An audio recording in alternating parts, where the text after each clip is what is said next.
Hi, this is Kevin Thomas, and welcome to the At Home Film Festival and a very special episode. No, it will not involve the Titanic as we see here. Let me explain.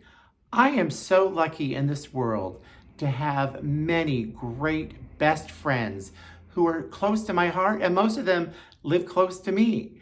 One of them is Lisa, who this week has moved to the East Coast, and I will miss her dearly, but certainly won't miss when we try to watch movies. Lisa and I love a lot of the same TV shows, and we love a couple of movies together, but otherwise we're yin and yang, we're salt and pepper, we're oil and vinegar. Like Lisa would never, ever in her life want to watch Titanic again. And forget her watching a rom-com. Oh, she hates them. While I'm sitting there crying my eyes out of these romantic, lush rom-coms, Lisa's saying D-. I always forget Lisa was born without a heart, which is a joke I use when we're watching rom-coms. But what movies do Lisa like? And do I like any in common with her? Let's take a look, because this is 7 movies that Lisa loves week. Okay, so let's go now. One movie that Lisa likes is Reservoir Dogs, which you could find right now on the Criterion Channel. It's a very early Quentin Tarantino movie. I think it's interesting how Lisa really loves this film because typically she hates violent movies. If a family got in a fist fight or a slapping match, that would break her heart. And if there's an action movie where there's a lot of killings, like a John Wick, she'd hate it.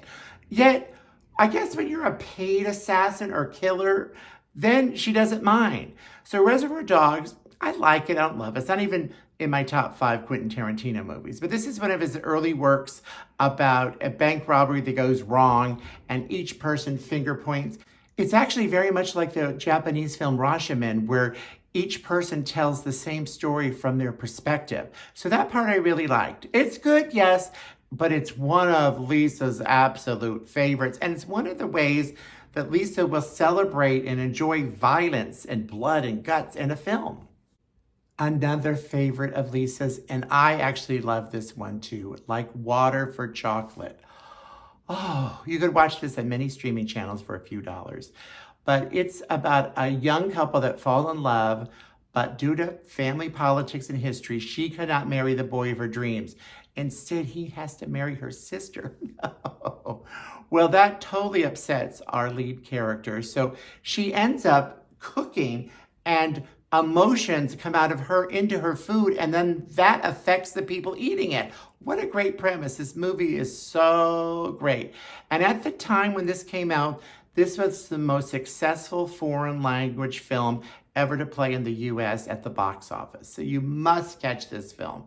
Lisa and I love it. Oh, to really capture Lisa's heart, you have to be an Asian film. She loves Asian films. One of her favorites and one of mine is Crouching Tiger, Hidden Dragon. This, by the way, has Michelle Yeoh, who we've all known later from Crazy Rich Asian and Everything Everywhere All at Once. But did you know she was first an action star? So this movie, actually, speaking of John Wick again, this movie had great effects and fight scenes that nowadays have become so famous and popular because we're used to seeing them. But this movie kind of started it. It was very surprising for audience to see such theatrics and acrobatic and choreography in fight scenes. Now, this movie is tied for being the most successful foreign language film of all time. It had the most Oscar nominations of any foreign film, tied. I think it was 10, maybe 11. And it won the most Oscars for any foreign language film, tied. It has 4. And it's the first foreign language film to make $100 million at the box office. You could find this completely for free on Amazon Prime.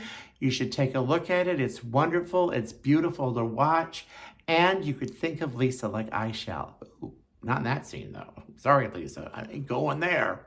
And as long as we're looking at Asian films, we cannot forget about Lisa's favorite actress, Gung Lee. She would prefer we watch the movie To Live, but I could not find that any place except for on DVD.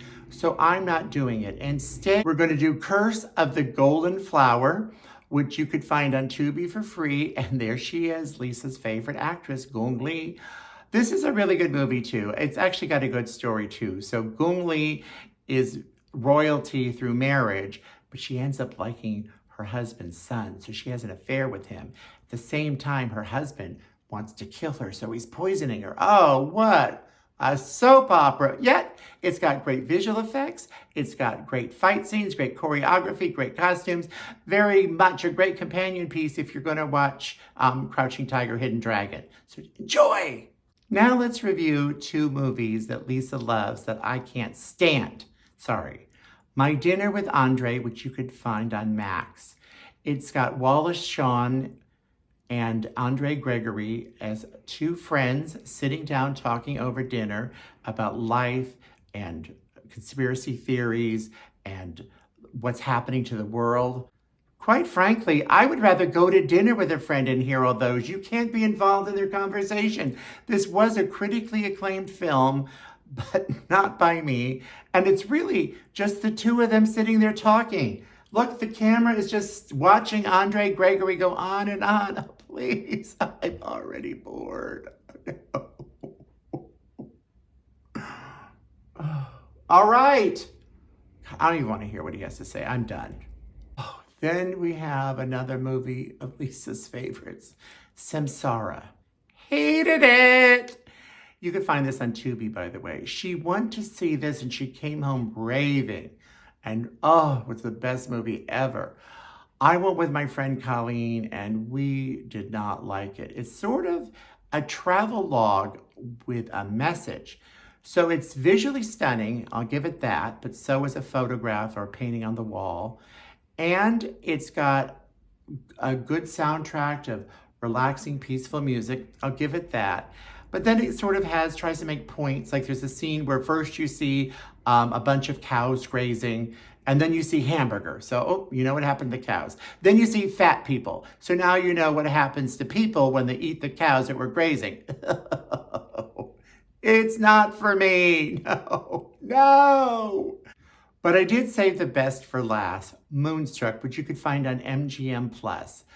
Lisa and I both love this film. We can even hold hands watching it, snuggling up on the couch, with Cher in her Oscar-winning performance as a woman who's going to settle for someone for marriage, but then she meets his brother, Nicolas Cage. It's lush, it's romantic, it's beautiful, it's funny, it's wonderful, it's Moonstruck. Well, it's difficult to believe that Cher would ever be a plain Jane, but it has so many great scenes. I've done this movie before, but I do like her transformation scene where she goes kind of from the plain bookkeeping accounting person to a woman ready to go to the opera. It's great to watch her transformation till she ends up like this, the Cher we all know and love. Oh, we do know and love her. Wonderful film. Please watch Moonstruck and think of me and Lisa. That's pretty much our show of the week. So thanks for tuning in.